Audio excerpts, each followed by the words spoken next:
For 87 years, humanity had a seat at the galactic table, in the boiler room. Picture a dazzling ballroom floating in the void of space, and we were stuck by the service entrance.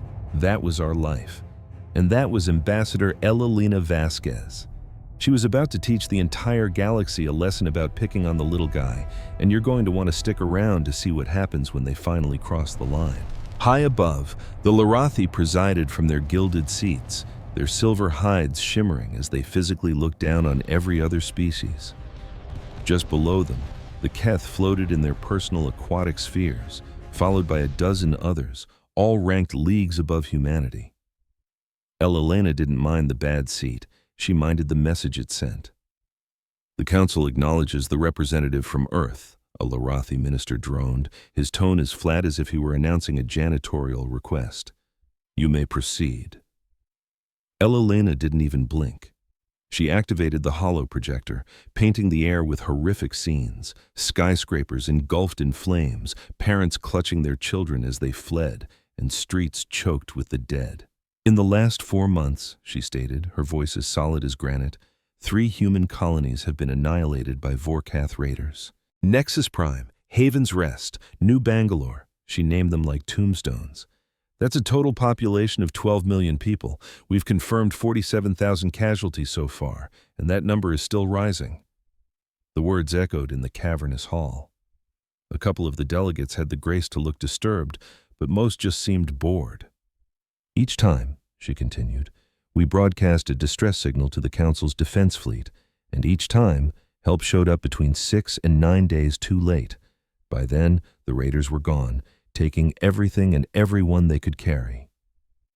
"The fleet has many commitments," the minister replied dryly. "Response times are dictated by strategic importance." "Strategic importance," Elalina echoed, letting the phrase hang in the air like a bad smell. "That's funny because when your mining outpost got into a jam last year, the fleet was there in 14 hours. When a Keth merchant ship was attacked, it took them 11. But when human worlds are being burned to cinders, our importance seems to be at the very bottom of the pile." A wave of murmurs washed through the chamber. You just didn't talk to the mighty Larathi like that, especially if you were a junior species. But Elalina was finished playing their game. "We deserve an explanation," she demanded, "and we are making a formal request for defense ships to be sent to our 4th colony, Esperanza. Our intel says it's their next stop." The minister, a creature named Selton, actually leaned back with a condescending smirk. He looked like a father about to explain a very simple concept to a very stupid child.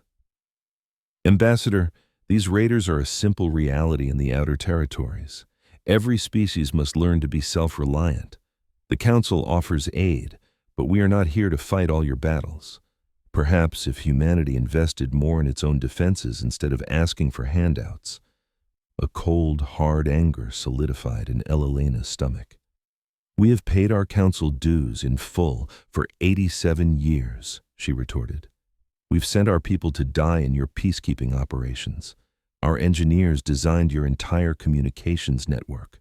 Our doctors have staffed your medical frigates, saving lives from one side of the galaxy to the other.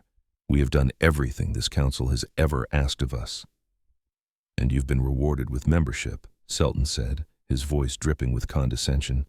"But that doesn't make the combined might of the galaxy your personal security detail. Sometimes, a young species must endure hardship. It builds character." A few of the other ambassadors actually snickered. The Droxy delegate made a series of sharp clicking noises, their form of laughter. They thought this was funny. Elalina waited for the noise to fade. "Esperanza is home to 2 million people. They have families. They have children. The raiders will get there in 15 days. We are begging you to protect them."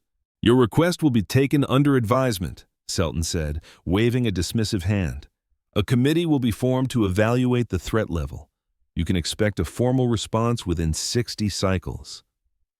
60 cycles. Nearly 70 days. Esperanza would be nothing but ash and bone by then. Elalina scanned the room, her eyes landing on the faces of species that humans had fought for, bled for, and died for. She thought of the human engineers lost in reactor failures on their stations, and the human Marines who fell defending their worlds.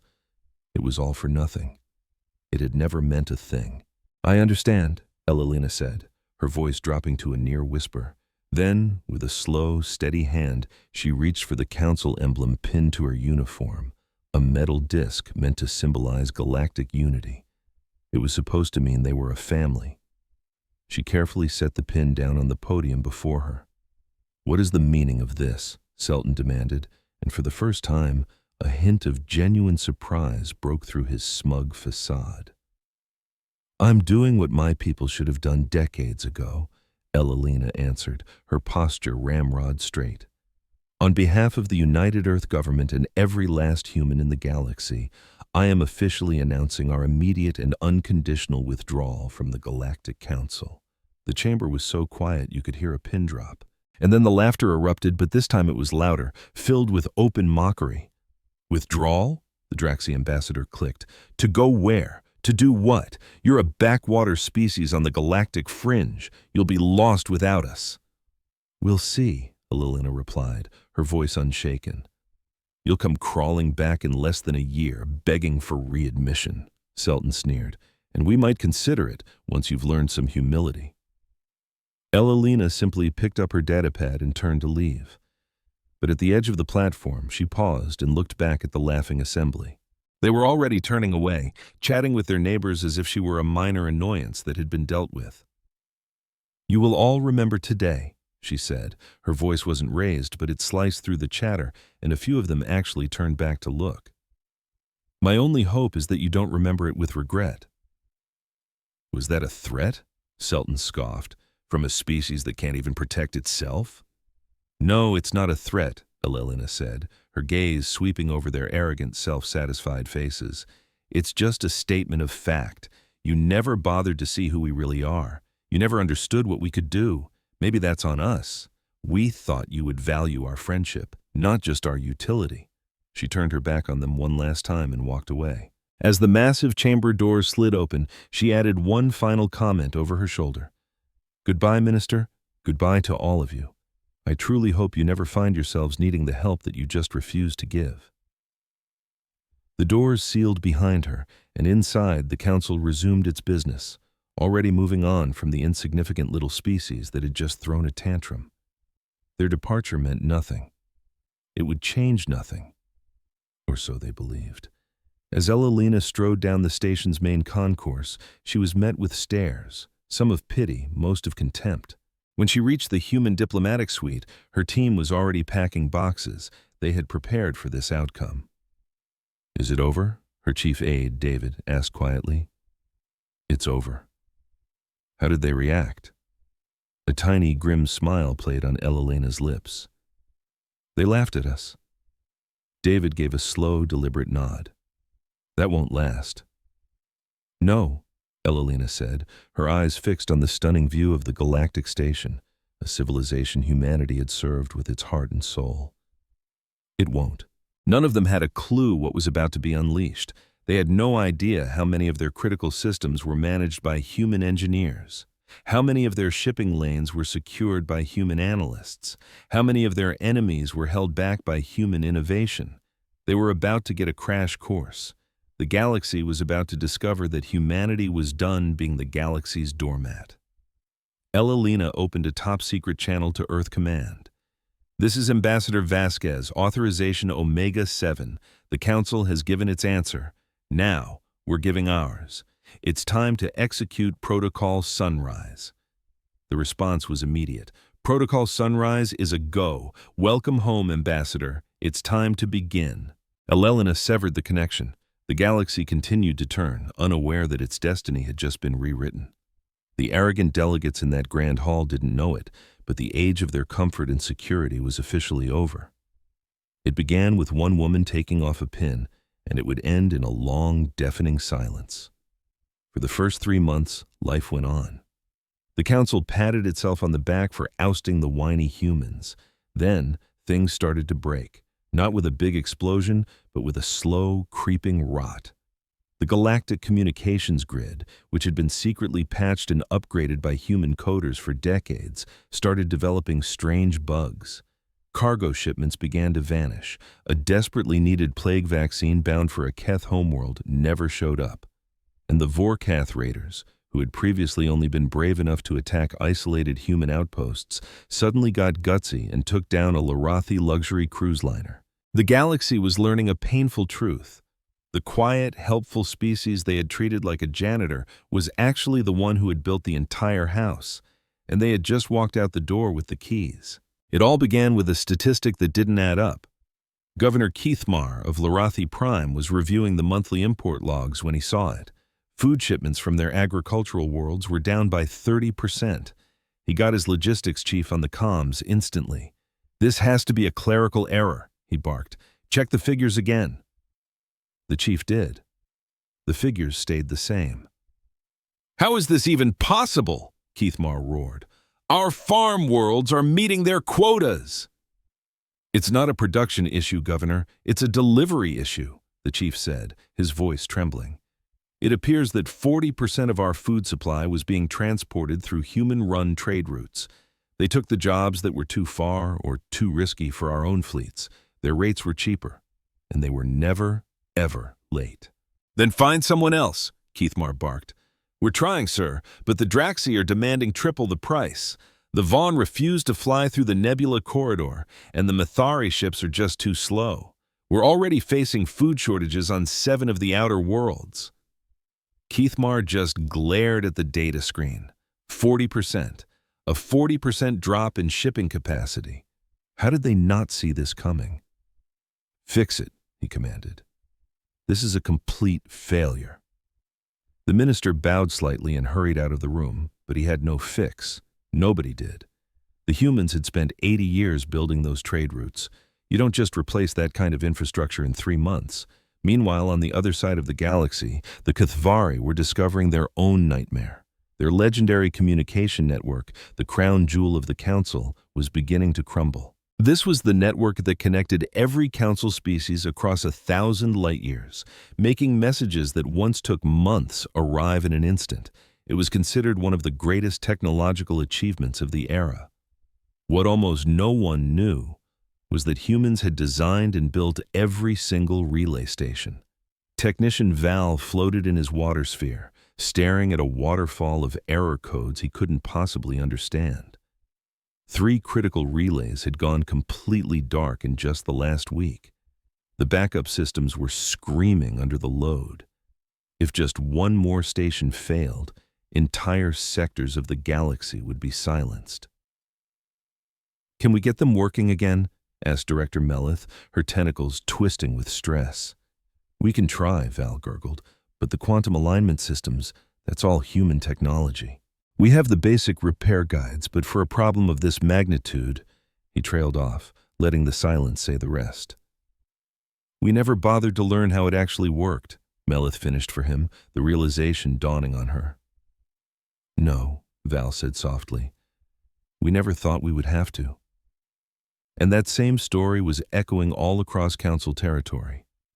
The humans had been everywhere, involved in everything, and no one had ever really paid attention. They were like the air you breathe, absolutely essential, but totally invisible and taken for granted. And now, they were gone. On the border worlds, the Vorkath pirates were getting bold. Captain Thazin of the Council Defense Fleet received a desperate distress call from Outpost Kur 5. A Vorkath raiding party had ambushed a civilian transport with 40 passengers, mostly Draxi merchants. "Set a course for Kur 5, she commanded. "Get us there at maximum speed." But even at its fastest, her ship was far, far away. It would take them 3 days to reach the outpost, and everyone knew that in the void, 3 days is an eternity. "Captain," her communications officer said quietly, "back when the humans were with the Council, their patrol ships covered this sector. They could get to an incident like this in 4 to 6 hours." "I am aware," the San replied grimly. "Should we maybe try to contact them?" The San shook her head, her expression hard as stone. Humanity has left the council. They are not taking our calls. The officer paused. But the people on that ship... I know, Thason snapped, her voice thick with frustration. I know. They arrived at Care 5 3 days later. The transport was a ghost ship, drifting in the black with its hull torn open like a can. There were no survivors. It was the third attack of this kind in a month. Before humanity left, raids like these were practically unheard of. It was as if the Vorkath had always been afraid of something lurking out here in the dark. Now, they attacked without fear. Nobody was saying it out loud yet, but they were all thinking it. Back in the Grand Assembly Hall, the council gathered to discuss the spiraling chaos. Minister Selin called the session to order. These are just temporary growing pains, he announced with a confident flair.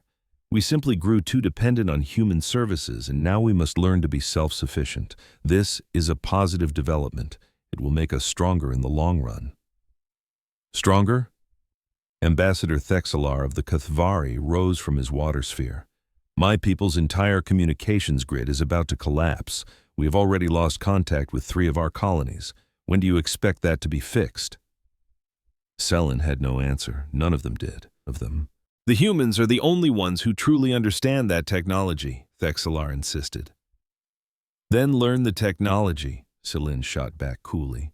It took the humans 80 years to build those systems. We do not have 80 years.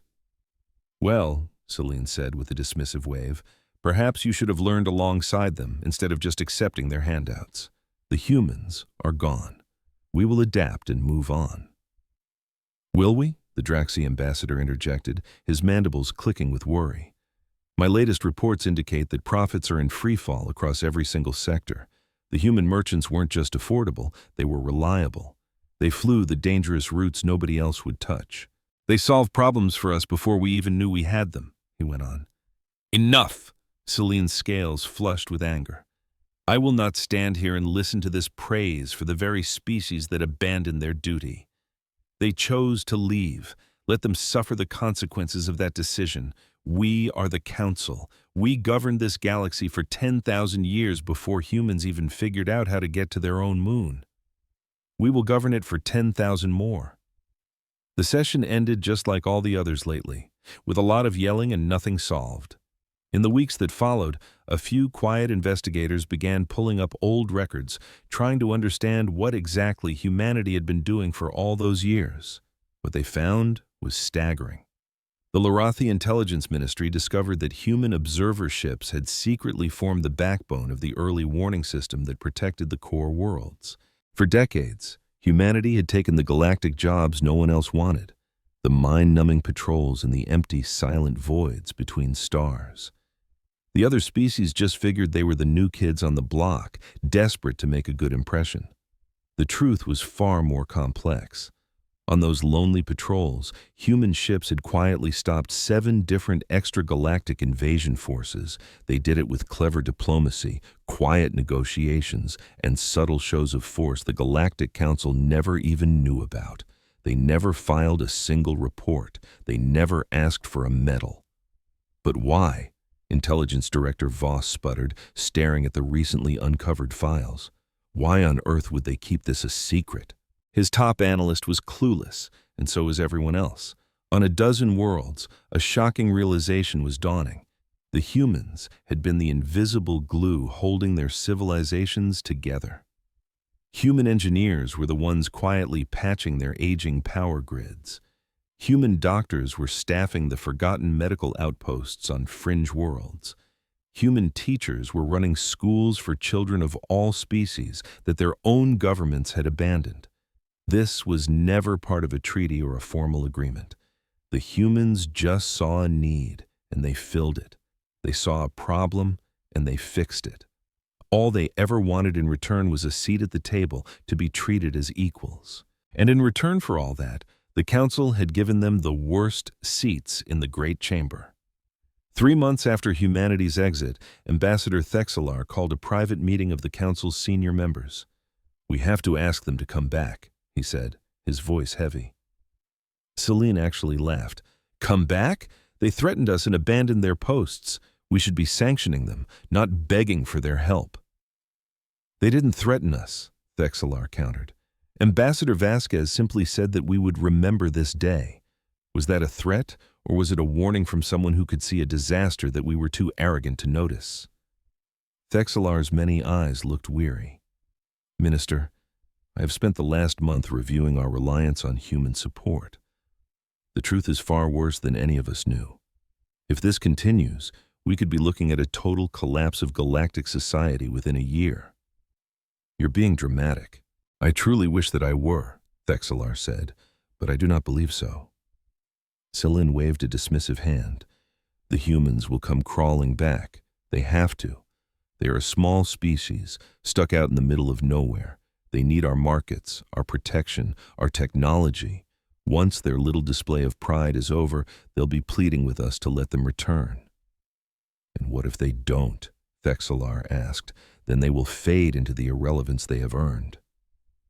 But even as Celine spoke those prideful words, something was stirring out in human space. Fleets were mobilizing, new starbases were being constructed, messages were flying along secret channels the Council didn't even know existed.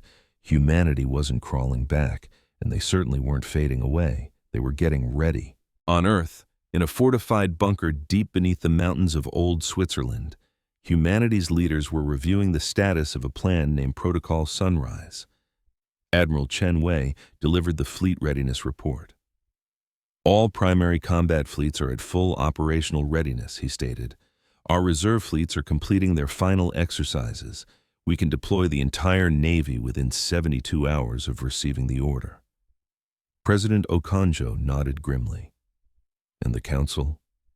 How much longer until they understand the catastrophe they've created? Our models predict a major economic collapse within 6 months, the Admiral replied, and widespread political breakdown within a year. That is, unless the Dreth decide to move first. The Dreth? Someone asked from the back. Our intelligence confirms they're watching the Council's collapse with great interest.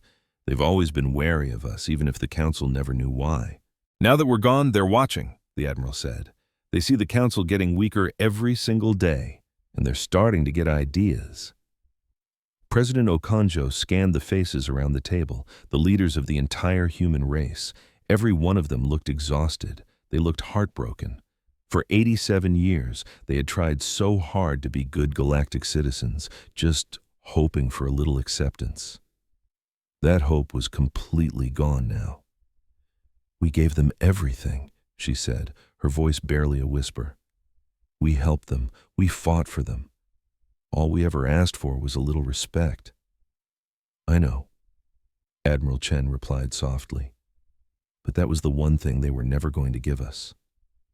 Then we don't have a choice, the President said, her voice suddenly like steel. Continue the preparations. When the time comes, this galaxy is going to get a very clear lesson about who we really are.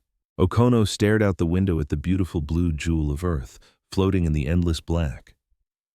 We're going to save them anyway, he said, his voice filled with a quiet strength, because that's who we are. And just like that, the meeting ended. The preparations continued. But out in the deep, silent darkness between the stars, something was waking up.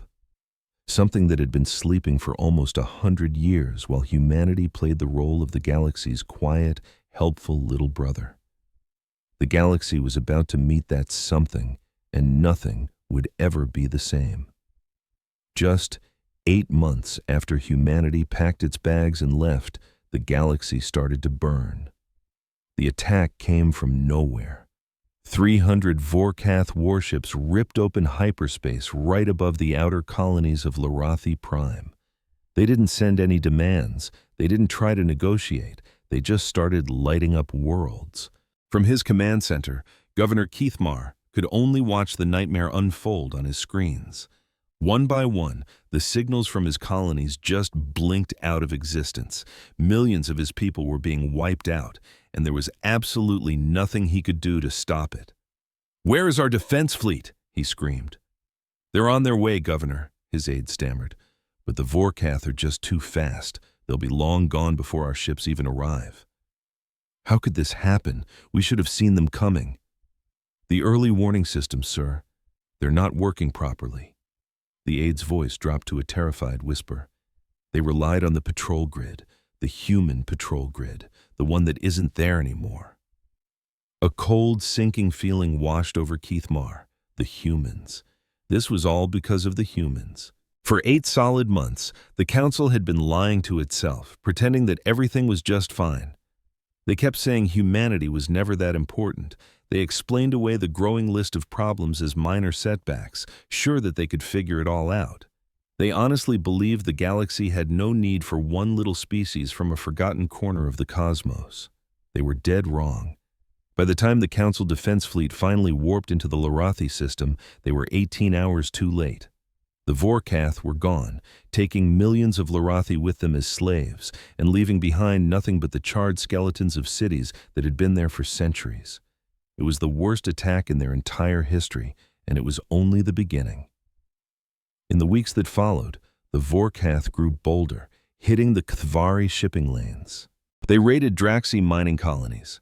They hit targets deep inside territory that had been considered safe for generations. The Council scrambled its fleet to fight back, but something was deeply wrong. The ships couldn't seem to work together. Orders were getting lost or misunderstood.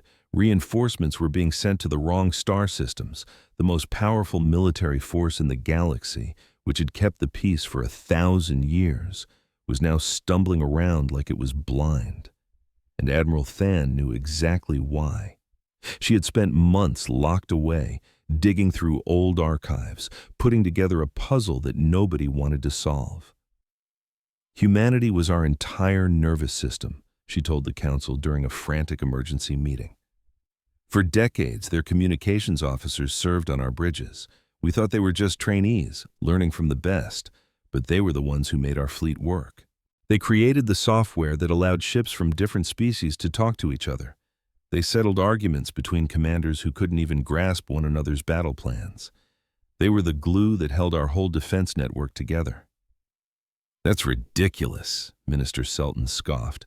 Our fleet is the greatest in galactic history. We don't need a bunch of humans to function. Then you explain it, Admiral Than fired back. Explain why we've lost every major fight since they left. Explain why our reaction time has doubled. Explain why 3 of our own capital ships fired on each other last week over a simple misunderstanding. Selton didn't have an answer. None of them did. But the military falling apart wasn't even the scariest part. The truly terrifying reports were coming from the galactic border. The Dreth hegemony was on the march. The Dreth were an ancient empire, much older than the Council, and they had been at war with it for thousands of years. But for the last century, they had been strangely silent, hiding behind their border like they were afraid of something. Now, whatever had been scaring them was gone. Intelligence Director Voss stood before the Council leaders in a secret meeting, his face pale with fear. The Dreth are massing huge fleets all along our border. Our experts believe they are preparing for a full-scale invasion. When? Selton demanded. We don't know, but it's going to be soon. It's like they're waiting for something. What are they waiting for? Voss took a deep breath, letting the silence hang in the air. We believe they're waiting for final confirmation that humanity isn't coming back to help. The room went completely silent. Selton's scales turned a pale, sickly shade of gray. Why in the world would the Dreth care about humanity? He whispered. The humans are a minor power. Everyone knows that. Everyone thought that, Voss corrected him, but I've been going through top-secret intelligence files from the last 100 years, and the story they tell is disturbing. He pressed a button, and a hologram filled the room with documents that had been buried so deep no one had seen them in decades, documents that changed their entire understanding of the galaxy. 17 years ago, the Dreth assembled an invasion fleet of 2,000 warships. They were about to launch an attack on the Council's core systems. That invasion never happened. I remember that, Selton said. Our diplomats negotiated a masterful peace treaty. No, Voss said, his voice ice cold. The Dreth High Command received a private communication from the planet Earth. The exact contents of that message are still classified, even to us. But this is what we do know. Within 24 hours, that entire Dreth fleet turned around and went straight home. The invasion was canceled, and the Dreth haven't made a single aggressive move in 17 years. Until now. Until humanity left, Ambassador Exeler finished for him. The Dreth are just checking to see if the big dog is still in the yard, and so far, they don't see anything to be afraid of. For 3 days, the council argued, shouting about strategies and alliances, but it was all just useless noise. There was only one option left, and every single person in that room knew it. They had to get the humans back. Ambassador Exeler was the one they chose for the humiliating task. He was one of the few who had always argued for treating humanity fairly, and the humans respected him for it. They hoped he could convince them to return. He traveled to Earth with a massive delegation. They came bearing official apologies, promises of huge changes, and offers of a full partnership in the council. Ambassador Elena Vasquez met them in Geneva, in the exact same building where human diplomats had first welcomed the council to Earth almost a century ago. She didn't look how the Exeler remembered. She looked tired, but she also had an unbreakable air of confidence, like a person who had made a terrible choice and was finally at peace with it. Ambassador Exeler, she said, greeting him with a simple nod. It's good to see you. And you, Ambassador Vasquez, he replied. I just wish we had done more to support you when it mattered. Me too, she said plainly. They sat down across from each other at a simple wooden table. There was no fancy throne room, no grand ceremony, just 2 diplomats with the weight of galactic history between them. You know why I'm here, the Exeler said. I do. The Council has given me the authority to offer humanity full membership with equal voting rights. You will have a permanent seat on the High Council. Your colonies will be given full protection by the Council fleet. Your species will be officially named a founding partner in a new galactic union. Elena just listened, her expression unreadable. When he was done, she let the silence hang in the air for a long moment. That is a very generous offer, she finally said. But I'm afraid I have to say no. Ambassador, you have to, he pleaded. The Dreth are about to attack. The Vorkath are tearing our systems apart. Our own fleet is useless without your people. The Council is about to collapse. I know. So why won't you help us now? Elena stood up and walked over to the towering window. Below, the magnificent mountains of Earth stretched toward a flawless blue sky. Kids were laughing and playing in a park, and birds sang in trees that had stood for centuries. When the Vorkath were slaughtering my people on our own worlds, we came to you, she said, her voice quiet but with an edge like broken glass. We didn't make demands. We didn't threaten you. We begged for help like partners are supposed to, but the Council just laughed. Minister Celine actually told us that younger species have to learn to solve their own problems. The ambassador looked down. He was wrong. We realize that now. Oh, you realize it now, she said, turning to face him. You only see it because the fire is at your door. For 87 years, we were your most faithful servants. We protected you in the ways you never even saw. We backed you in ways you never bothered to thank us for.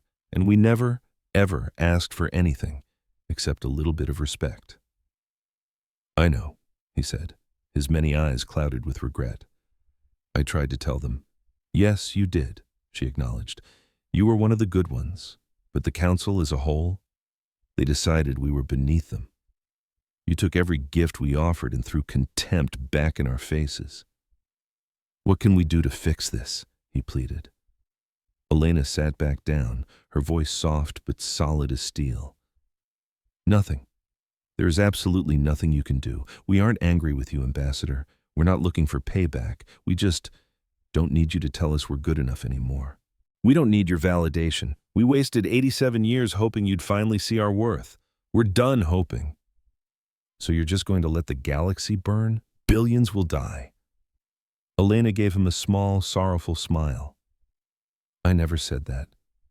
When the real threat shows up, when the moment is right, humanity will step up.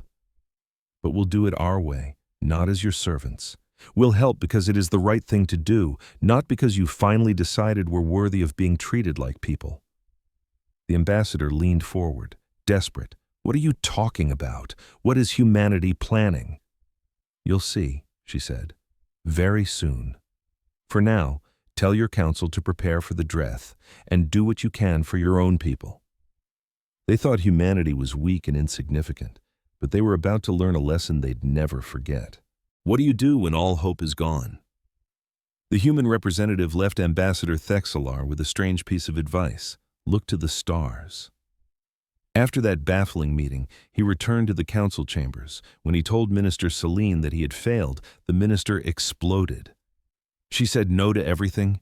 Everything? Celine's scales practically shook with rage. Those arrogant apes, they'd rather watch the galaxy burn than swallow their pride and help us. But Thexelar quietly disagreed. That's not what she said. She said they would act when the real crisis came, and she told us to look to the stars. Celine scoffed, calling it useless poetry. But Thexelar had seen something in Elena's eyes. It wasn't anger or a desire for revenge. It was something that almost looked like pity. Pity for them. 4 months later, the Dreth came. They swarmed across the border with 10,000 ships, a black tide of fire and death. Their vessels were ancient and monstrous, built for nothing but war by a species that had only known conflict for 50,000 years. Every last one of their ships was larger than the Council's biggest battleship, armed with weapons that could vaporize a planet. The Council's defense fleet met them near the Charon Nebula. It was 3,000 ships against 10,000. The commanders knew it was a suicide mission, but they had no other choice. If the Dreth broke through, the core worlds were next. Admiral Thesson was in command, and she'd spent 4 months desperately trying to prepare, drilling her crews and patching the communication gaps left by the humans' departure. It wasn't nearly enough. She knew it was hopeless, but she had to try. "All ships engage," she ordered, her voice unshakable. "Make them bleed for every inch." For 6 hours, the battle was a storm of fire. The Council fleet fought with incredible courage, even managing to destroy over 1,000 Dreth ships. But for everyone they took down, they lost 3 of their own. The communication glitches they'd been dealing with for a year turned into a complete nightmare. Ships fell out of formation, orders were lost in static, and in the chaos, friendly ships fired on one another. When the explosions finally faded, the Council fleet was annihilated. Less than 500 ships remained. From her shattered bridge, Admiral Thesson watched the Dreth Armada push onward. "Signal the Council," she whispered. "Tell them we've failed. Tell them to begin evacuating the core worlds." Her communications officer was sobbing as she sent the message. Back in the Grand Assembly Hall, total chaos had broken out. Delegates were shouting at each other. Some demanded surrender, others called for a pointless last stand. Minister Celine tried to restore order, but no one could hear him over the terrified shrieks. "We're finished," the Draxi ambassador wailed. "The Dreth will make slaves of us all." Someone whispered, "What about the humans?" Another representative snapped back, "The humans? They despise us. They'll probably pull up a chair and watch us burn." Through it all, Ambassador Thexelar just floated in his sphere, remembering Elena's final words. "When everything seems lost, look to the stars." And so he looked. The first reports started coming in from the few listening posts still active on the border. Strange ships were appearing. First a few hundred, then thousands. All of them were coming from the direction of human space. "Are they our ships?" someone asked, a tiny spark of hope in their voice. "No," the officer replied, her voice filled with awe. "Their energy readings don't match anything in our database. They're bigger than anything we've ever recorded." The giant hologram in the center of the hall flickered on, showing the approaching fleet. A wave of stunned silence rolled through the chamber. These ships weren't just big, they were colossal. The smallest one was larger than the Council's most powerful warship. The biggest was the size of a moon. They moved in perfect silent unison, thousands of vessels gliding through the void as one. Their hulls were made of a strange, gleaming metal, bristling with terrifying weapon systems. and on the side of every single ship was a simple, unmistakable symbol, the blue and green marble of Earth. "That's impossible," Minister Celine whispered, his voice trembling. "That is utterly impossible." A communication request lit up every screen in the hall. It was Ambassador Thexelar who answered it. A hologram of Elena Vasquez appeared in the middle of the room. She was no longer in her diplomat's robes. She was wearing the uniform of a fleet admiral. Her face was calm, maybe even a little sad. "This is Admiral Elena Vasquez of the United Earth Fleet," she said, her voice ringing with authority. "We are aware of the Dreth invasion. We're here to help." "Help?" Celine's voice was a squeak. "What is this? Where did this fleet come from? You told us you were weak. You said you couldn't even defend your own colonies."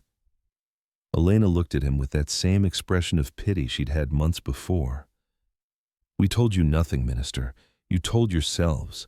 You saw our small patrol ships and you assumed that was our best. You saw our farmers and our merchants and you decided that was all we were. We never lied. For 87 years, we just let you see what you wanted to see." Celine was stunned. "You hid this power for 87 years? "We did. But why?" Elena took a breath and her voice was heavy with ancient pain. "Because we hoped we'd never have to use it. Because we were hoping you'd accept us as friends. We were scared that if you saw our real strength, you'd fear us instead of respecting us. We wanted to earn your trust the right way, with kindness, with service, by being a good and faithful ally for decades. We wanted you to value us for who we are, not for the size of our guns." She looked around the silent room, her eyes passing over the faces of the 100 different species who had mocked and belittled humanity for nearly a century. "We were wrong," she said softly. "You never saw our character. You only saw what you thought was weakness, and you hated us for it.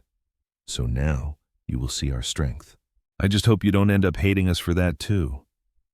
The hologram switched to a map of the system. The Dreth Armada was closing in. The Council's last few ships were broken and scattered. There was nothing between the enemy and total galactic conquest. Nothing except the human fleet.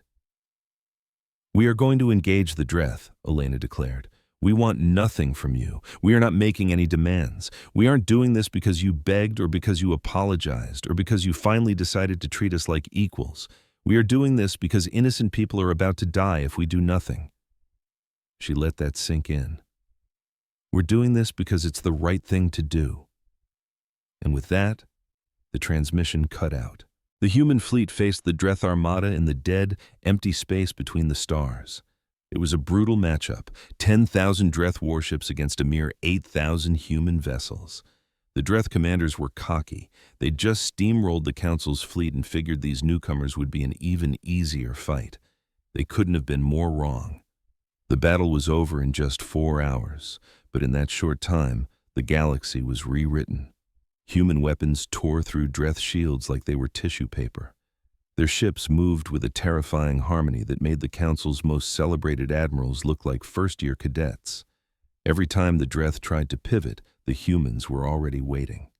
When Dreth reinforcements warped in, they found a human welcoming party ready for them. From the smoking wreck of her flagship, Admiral Thesson could only watch as the Dreth Armada was clinically dismantled piece by piece. She'd seen dozens of battles in her long career, but she had never, ever witnessed a massacre this precise. "They're not just beating them," her tactical officer whispered, his voice filled with awe. "They're performing surgery. They're dismantling their entire military while keeping casualties on both sides incredibly low." And he was right. The humans weren't just winning. They were winning with unbelievable restraint. They disabled ships whenever they could instead of blowing them to bits. They precisely targeted engines and weapon systems, leaving life support completely intact. Every offer of surrender was accepted instantly, and they went out of their way to shield their new prisoners from harm. They were fighting a war with compassion. When the dust settled, the Dreth High Admiral's surrender request came through. His voice was shattered. "We yield. We yield to the humans. We will pull out of Council space immediately. We will agree to whatever terms you set. Please, for the love of the stars, just make it stop." Elena's voice broadcast across the entire galaxy, calm and clear. Your surrender is accepted. You will return to your home territory. You will release every prisoner you've ever taken from this war and all conflicts before it. You will take apart your entire offensive military, and you will never again threaten the people of this galaxy, whether they are part of the Council or not. Yes, we agree to all of it. Then go home, Elena said, her tone softening just a bit. Rebuild your society around peace, not war. We don't hate you. We don't want you to suffer. This war is over. And just like that, the Dreth turned and ran. Their mighty armada, the same one that had brought the galaxy to its knees, limped back to its far-off empire in tatters. They would never be a threat again. Back in the Grand Assembly Hall, you could have heard a pin drop. The representatives just stared at the holographic displays, watching the aftermath of the battle unfold. They saw the human fleet, immense, terrifying, and unbelievably merciful. Finally, Ambassador Thexelar was the one to break the silence. "They saved us," he said, his voice trembling with disbelief. "After everything we did to them, they actually saved us." "They had to," Celine shot back, though his voice was weak. "They live in this galaxy too. What choice did they have?" "They had every choice imaginable," Thexelar replied, turning to face the minister directly. "They could have let the Dreth wipe us out. They could have swooped in and conquered what was left. They could have made us their slaves, just like we treated them like second-class citizens for 87 long years. But they chose mercy, and that fact left Selton completely speechless." Miles away on her command ship, Elena Vasquez stared out at the quiet blanket of stars. The fighting was done, the galaxy was safe, and humanity had just made the grandest entrance imaginable onto the cosmic stage. Admiral Chen Wei came to stand beside her. "The Council's going to be calling any minute now," he said. "They'll be offering us the keys to the kingdom, leadership, control of the fleet, anything we want." "I know," she said quietly. "So, what do we tell them?" Elena let the question hang in the silence. She thought about her long years of service, the constant disrespect, and the day she finally had enough, laying her badge on the podium and walking away from it all. She thought about the kind of person she wanted to be, and the kind of species she prayed humanity could become. "We're going to tell them the truth," she finally said. "We don't want to rule them. We never have. We just wanted to be their partners, their equals. And now we have the chance to build something new, something better. Not because they're finally ready to respect us, but because it's the right thing to do." She turned away from the star-filled viewport and started toward the communications center. There was a lot of work to do, a galaxy to heal, a future to build. "We showed them our strength," she said over her shoulder. "Now we're going to show them something far more important." "And what's that?" Chen asked. "We're going to show them who we are." In the days that followed the great battle, a profound quiet settled over the galaxy. Ships moved slowly through the wreckage of the largest war in known history. Rescue crews picked through the debris, saving survivors from both fleets. Human medical ships were busy treating the Dreth wounded right alongside the Council's own. No one was turned away. No one was left behind. On the Dreth homeworld, a civilization built on 50,000 years of conquest was beginning to change. Their entire fleet was gone. Their empire was in ruins. They were braced for punishment, for occupation, for slavery. They fully expected humanity to do to them what they would have done in the same situation. Instead, they got help. Human cargo ships arrived, filled with food and medicine. Human engineers showed up to help them repair their shattered cities. Human diplomats arrived with terms that were strict but incredibly just. They demanded disarmament and reform, but they never demanded humiliation. The Dreth High Chancellor met with Admiral Elena Vasquez on his broken world. He was an old, tired man who had spent his entire life planning for a war that was now lost forever. "I don't understand," he admitted. "We tried to conquer your allies. We would have destroyed everything you care about. Why are you showing us this mercy?" Elena looked at the ancient being, saw his confusion and his fear, and the tiny spark of hope that this wasn't all some kind of trap. "Because mercy isn't a weakness," she explained gently. It's the hardest kind of strength there is. Any fool can destroy an enemy. It takes real courage to build a lasting peace with one. Your people could rule the galaxy right now. There is no one left to oppose you. We don't want to rule the galaxy. That was never our ambition. Then what is it that you want? A small smile touched Elena's lips. We want the same thing we've always wanted, since the first day we reached for the stars. We want friends. We want partners. We want to explore and learn and grow alongside other civilizations. We want to offer a hand when it's needed and be able to ask for one in return. That's it. That's the whole plan. The Dreth High Chancellor bowed his head. For the first time in 50,000 years, a leader of the Dreth Empire began to cry. We will try to become what you've described, he promised. We will learn to be better. I can't guarantee we'll succeed, but because of you, we have a chance to try. Rebuilding the Dreth would take generations. It would be a long, slow, and sometimes difficult road, but it would happen. A civilization once built on war would learn to build itself on something new. Humanity had shown them that it was possible. Inside the Grand Assembly Hall, the council gathered to decide what came next.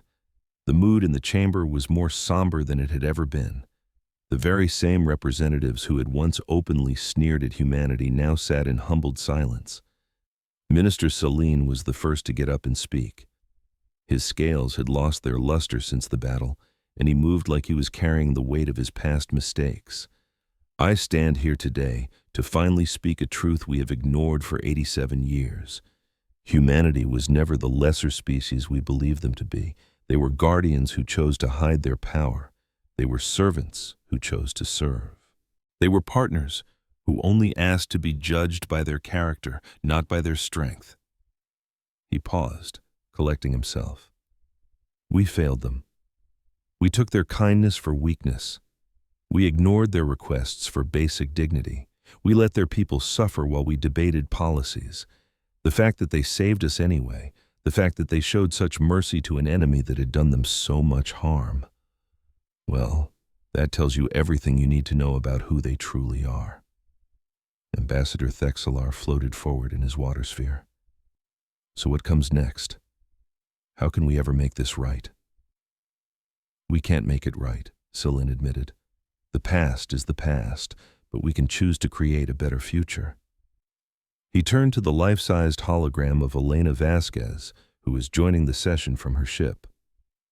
Ambassador Admiral Vasquez, on behalf of the Galactic Council, I offer our deepest apologies for the way humanity has been treated.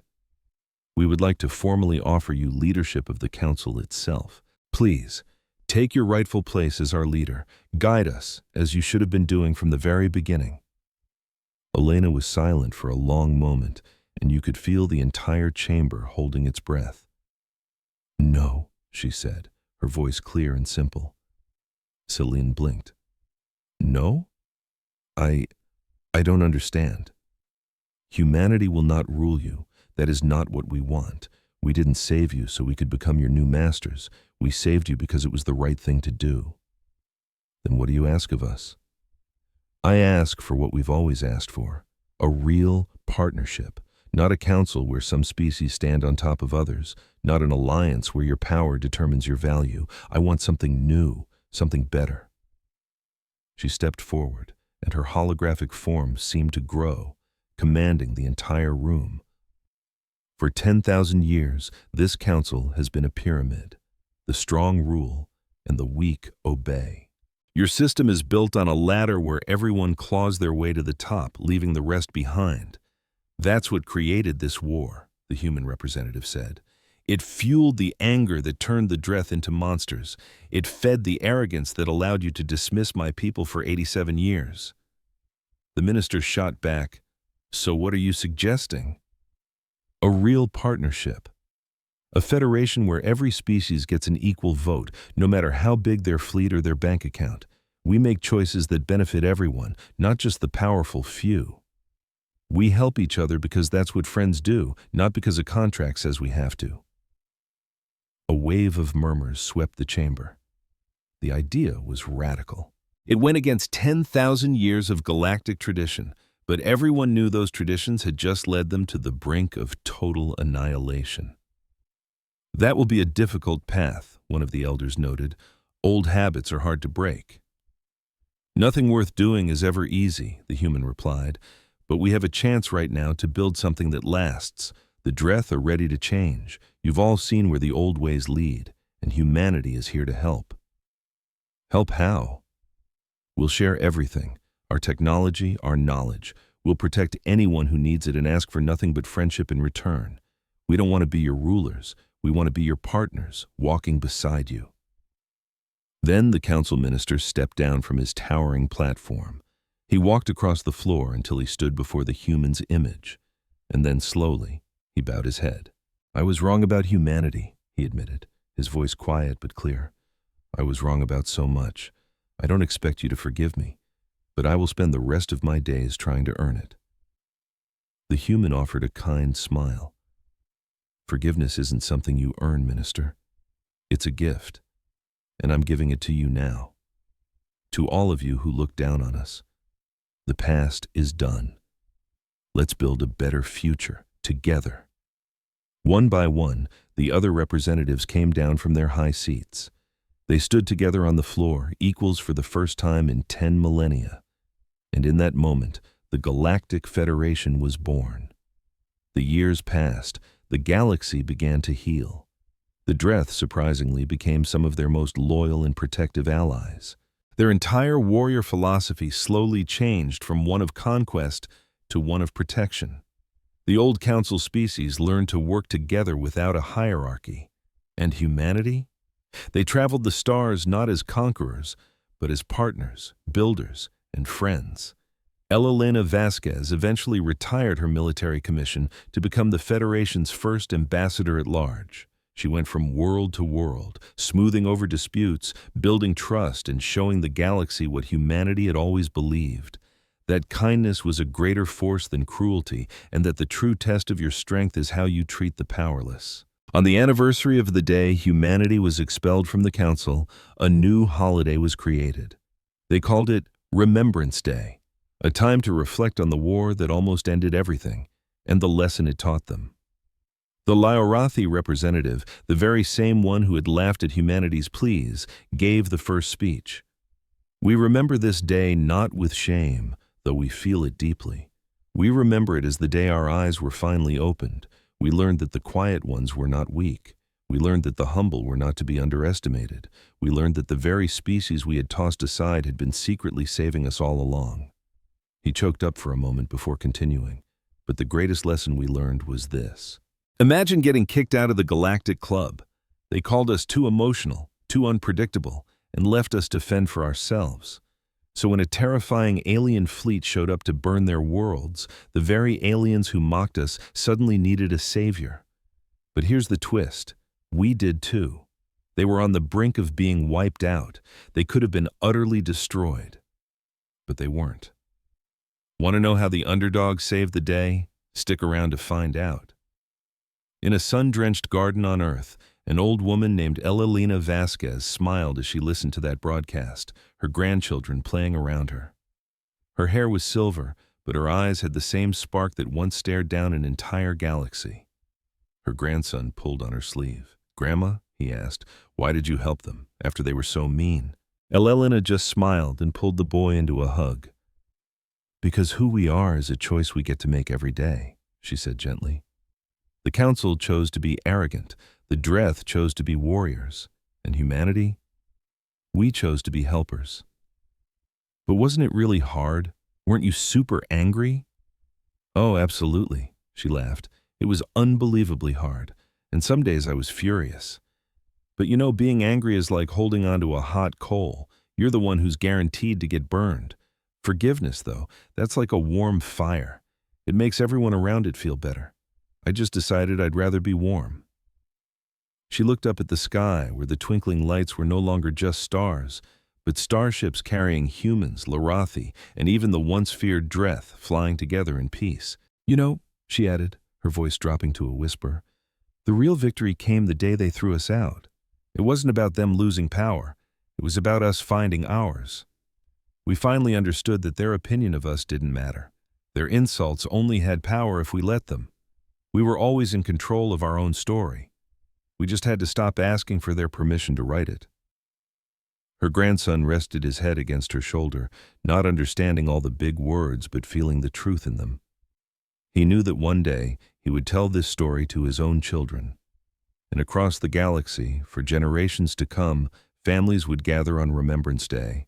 They would tell the legend of the scrappy, stubborn species from a small blue world who saved everyone by leaving and then saved them again by coming back. They didn't come back for revenge. They didn't come back to gloat or to say, "We told you so."